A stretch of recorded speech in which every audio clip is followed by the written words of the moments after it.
నిరుద్యోగ యువకులను తెలంగాణ ఉద్యమం సందర్భంగా భావోద్వేగాలను వాళ్ళ యొక్క ఆవేశాన్ని అనుకూలంగా మార్చుకొని 1200 మంది విద్యార్థులు ఆత్మ బలిదానాలు చేసుకుంటే ఏర్పడ్డది తెలంగాణ.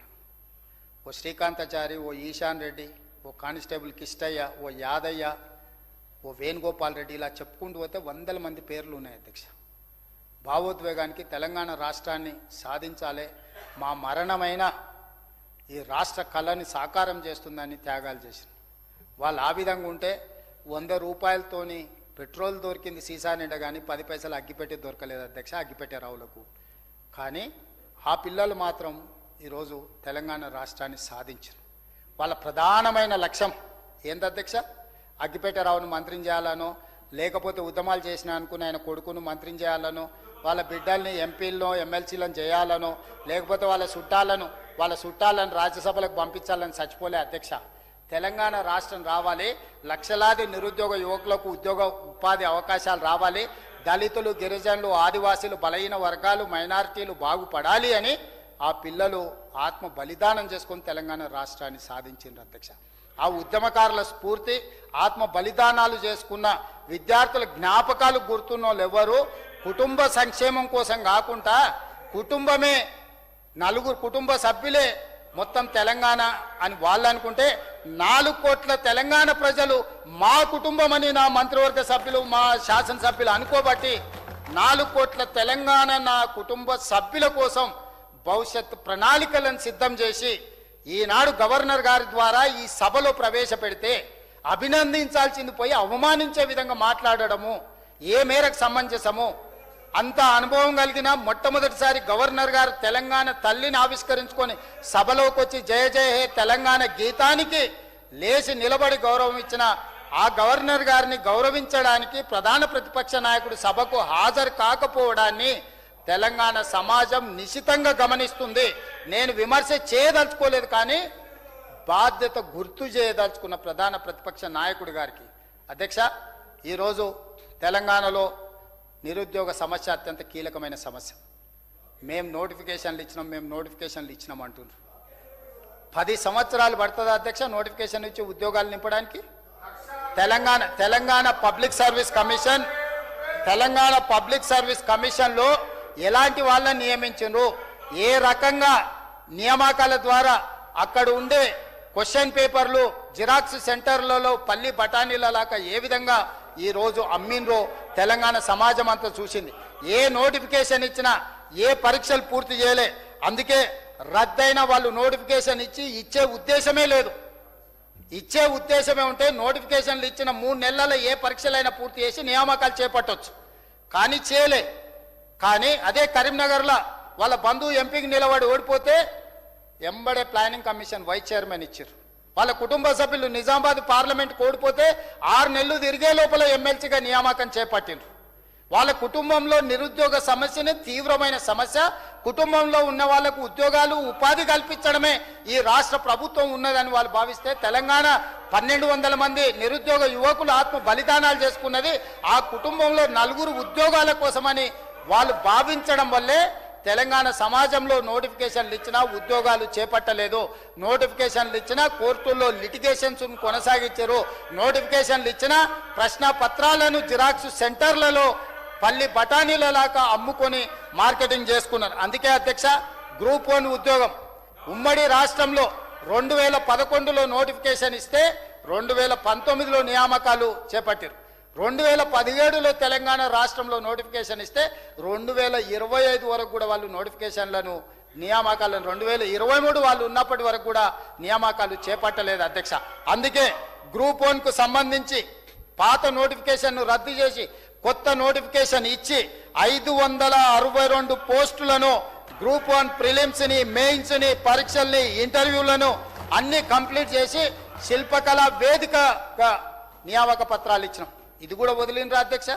వివాదాలు, కోట్ల రూపాయలతో ఉద్యోగాలు అమ్ముకున్నారు, లేకపోతే ప్రశ్నపత్రాలు ఇవి అవి అని అంటే కోర్టు లాగిపెట్టి చెంపలు వాయించి ఇది సక్రమమైన ఇది మీరు కొనసాగించండి అంటే 562 మంది తెలంగాణ బిడ్డలు ఇవాళ తెలంగాణ పునర్నిర్మాణంలో భాగస్వాములు అయినరు, మున్సిపల్ కమిషనర్లు అయినరు, డిఎస్పీలు అయినరు.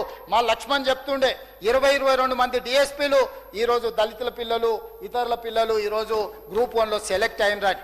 నేను మొన్న వాళ్లకు ట్రైనింగ్ ఇస్తే మరి చెన్నారెడ్డి మానవ వనరుల విభాగానికి వెళ్ళిన వాళ్ళని చూస్తే నాకు కడుపు నిండింది, సంతోషం అనిపించింది. కోర్టులకు వెళ్ళి న్యాయస్థానాలలో ప్రభుత్వం నిలబడి 562 మంది తెలంగాణ బిడ్డలను తెలంగాణలో అధికారులుగా నియమించినాం. నేను కలలు కంటున్న 34కు 1 ట్రిలియన్, నేను కలలు కంటున్న 47కు $3 ట్రిలియన్ ఎకానమీకి బ్రాండ్ అంబాసిడర్లుగా తెలంగాణ పునర్నిర్మాణంలో ఆ పిల్లలు భాగస్వాములై తెలంగాణను ముందుకు నడిపిస్తారని నాకు ఒక విశ్వాసం నమ్మకం కలిగింది. ఆ పిల్లల్లో ఉన్న చురుకుదనాన్ని చూసి వాళ్ళ కోసం అధ్యక్ష ఈ తెలంగాణ విజన్ డాక్యుమెంట్ అది కూడా వీళ్ళకు నచ్చట్లేదంటే ఇక మనం ఏం చెప్తాం అధ్యక్ష. గ్రూప్ 2 అధ్యక్ష, గ్రూప్ 2 పరీక్షల్ని ప్రభుత్వం ప్రశాంతంగా నిర్వహించడమే కాకుండా 2025 సెప్టెంబర్ 28న ఫలితాలను విడుదల చేసింది. ఉద్యోగాలకు ఎంపికైన 782 మంది అభ్యర్థులకు అక్టోబర్ 18న నియామక పత్రాలు అందించి ఈరోజు 782 గ్రూప్ 2 ఉద్యోగస్తులను ఈరోజు తెలంగాణ రాష్ట్ర ప్రభుత్వం నియామకాలు చేపట్టింది అధ్యక్ష. నేను సంతోషంగా ఈ సభలో నేను ప్రకటిస్తున్నా అధ్యక్ష. అదేవిధంగా గ్రూప్ 3 కూడా 1370 ఉద్యోగాలను 2022లో వాళ్ళు నోటిఫికేషన్ ఇచ్చి నియామకాలు చేపట్టకపోతే నేను వచ్చిన తర్వాత పూర్తి చేసి ఈ ఏడాది జనవరి 16న శిల్పకళ వేదికగా 1370 మంది గ్రూప్ 3 ఉద్యోగస్తులకు నియామక పత్రాలు ఇచ్చి తెలంగాణ పునర్నిర్మాణంలో ఈ పిల్లలను ఈ అధికారులను భాగస్వాములు చేసిన దాన్నైనా వీళ్ళు అభినందించాలి కదా అధ్యక్ష. నోటిఫికేషన్ ఇచ్చి వాళ్ళు పారిపోతే ఆ పనిని పూర్తి చేసినందుకైనా వాళ్ళ చేతగాని తనాన్ని ఈరోజు వాళ్ళు చెప్పుకోవడానికి దాచిపెట్టుకోవడానికి మోమాట పడితే నేను ఏమి అనుకుంటా ఈ పని పూర్తి చేసిన అందుకోసమైనా అభినందించాలి కదా అధ్యక్ష గవర్నర్ గారి ప్రసంగాన్ని. అదేవిధంగా గ్రూప్ 4 అధ్యక్ష, గ్రూప్ 4లో కూడా 8143 మంది అభ్యర్థులకు నియామక పత్రాలు అందించిన అధ్యక్ష. గ్రూప్ 1, 2, 3, 4 ద్వారానే కాకుండా టీజీపీఎస్సీ వివిధ విభాగాలలో తెలంగాణ రాష్ట్ర ప్రభుత్వంలో ఉన్న ఖాళీలను వివిధ విభాగాలలో 6469 ఖాళీలను భర్తీ చేయడం జరిగింది అధ్యక్ష. అదే విధంగా అధ్యక్ష ఇదే కాదు అధ్యక్ష ఇంకా ఉన్నాయి. డిఎస్సి 55 రోజులలో నోటిఫికేషన్ ఇవ్వడమే కాకుండా 2 నెలల లోపలనే అన్ని పూర్తి చేసి 11,062 పోస్టులకు నోటిఫికేషన్ ఇచ్చి 10,006 మంది టీచర్లను ఈరోజు నియమించడం జరిగింది అధ్యక్ష. తండాలలో గూడెల్లో మారుమూల పల్లెల్లో ఉన్న పేదలకు విద్యను దూరం చేయొద్దు, నాణ్యమైన విద్యను అందించాలని 10,000 పైగా టీచర్ల నియామక పత్రాలు అందించి ఈరోజు టీచర్లుగా వాళ్ళని రాష్ట్ర ప్రభుత్వము నియమించింది. పేదలకు విద్యను అందిస్తున్నందుకైనా గవర్నర్ గారి ప్రసంగాన్ని అభినందించాల్సి ఉండే అధ్యక్ష, అది కూడా చేయలేదు. అదేవిధంగా గురుకులాలు రెసిడెన్షియల్ సొసైటీ పరిధిలోని టీజీటీ, పీజీటీ, జూనియర్ లెక్చరర్లు, డిగ్రీ కాలేజ్ లెక్చరర్ల పోస్టులని కలిపి ప్రజాప్రభుత్వం 8,400 మందికి నియామక పత్రాలు గురుకులాలకు సంబంధించిన నియామక పత్రాలను అందించడం జరిగింది అధ్యక్ష.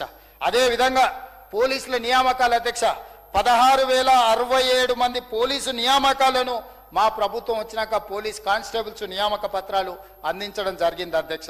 అదేవిధంగా అధ్యక్ష దామోదర్ రాజనరసింహ గారు ఉన్నారనుకుంటే ఇక్కడ medical and health recruitment board ద్వారా మొత్తం 8,822 ఉద్యోగాలు భర్తీ చేసినాం.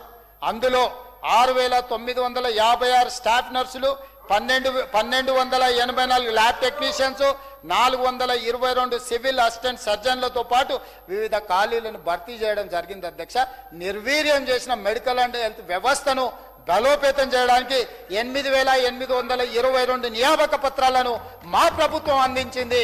మా ప్రభుత్వాన్ని అభినందించడానికి మనసు లేకపోయినా, మీ అసూయకు మందు లేకపోయినా, ఆరోగ్యశ్రీలో మీకు ఏమన్నా ట్రీట్మెంట్ చేయిద్దామన్న అవకాశం లేకపోవడం వల్ల మా దామన్ను ఉంటే దానికి మనసు రోగానికి అసూయకి ఏమన్నా మందు ఉంటే ఆరోగ్యశ్రీలో చేర్చమని సూచన చేస్తోని అయినా అభినందించలేదు అధ్యక్ష. ఇంకా వాళ్ళ విచక్షణకే వదిలేస్తున్నా. అదేవిధంగా రెవెన్యూ విభాగంలో 4,682 ఉద్యోగాలు, సింగరేణిలో 441, టీజీ జెన్కోలో 635, ఎస్పీడీసీఎల్లో 470, ఇతర సంస్థలో 914 పోస్టులను భర్తీ చేసినాం అధ్యక్ష. వీటితో పాటు ఈరోజు 13,197 పోస్టుల భర్తీ చేయడానికి వివిధ దిశల్లో ఈరోజు ఉన్నాయి.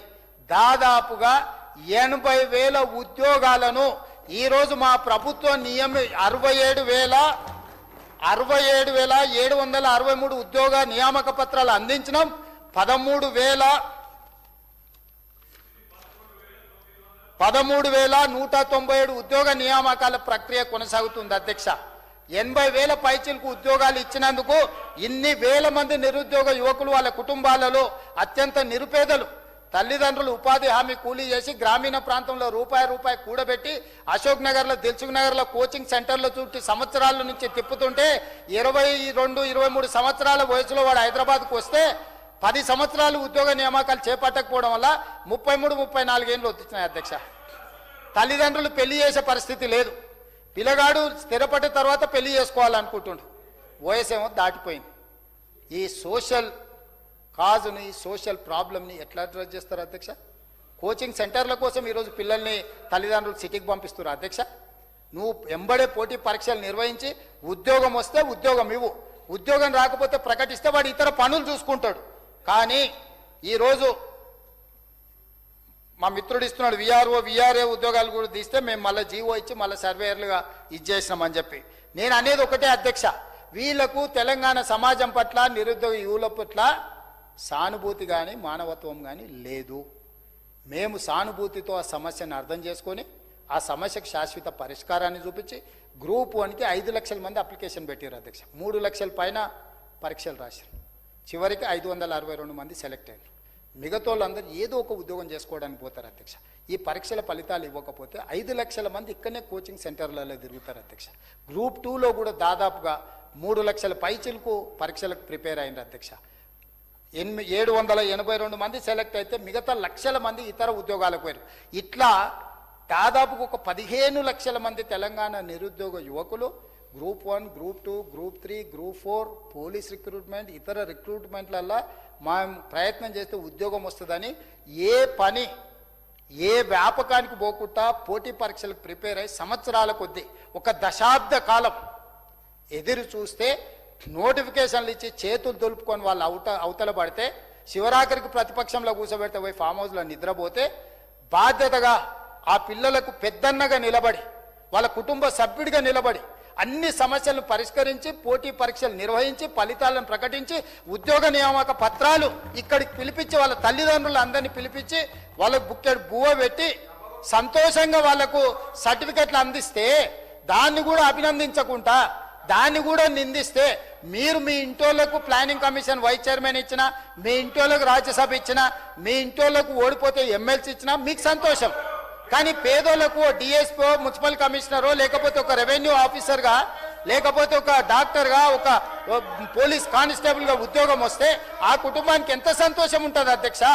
మీ నలుగురేనా తెలంగాణ? 4 కోట్ల ప్రజలు ఈ తెలంగాణ కాదా? ఈ తెలంగాణకు వారసులు ఎవరు? మీరా? ఈ తెలంగాణ మీకోసం వచ్చింది అనుకుంటున్నారా? మిమ్మల్ని ముఖ్యమంత్రులను చేయడానికి, మిమ్మల్ని మంత్రులను చేయడానికి, మిమ్మల్ని ఎంపీలను చేయడానికి, మిమ్మల్ని ఎమ్మెల్సీలు చేయడానికి 100 మంది తెలంగాణ పిల్లలు ఈరోజు ఆత్మ బలిదానాలు చేసుకున్నారని మాట్లాడుతురా?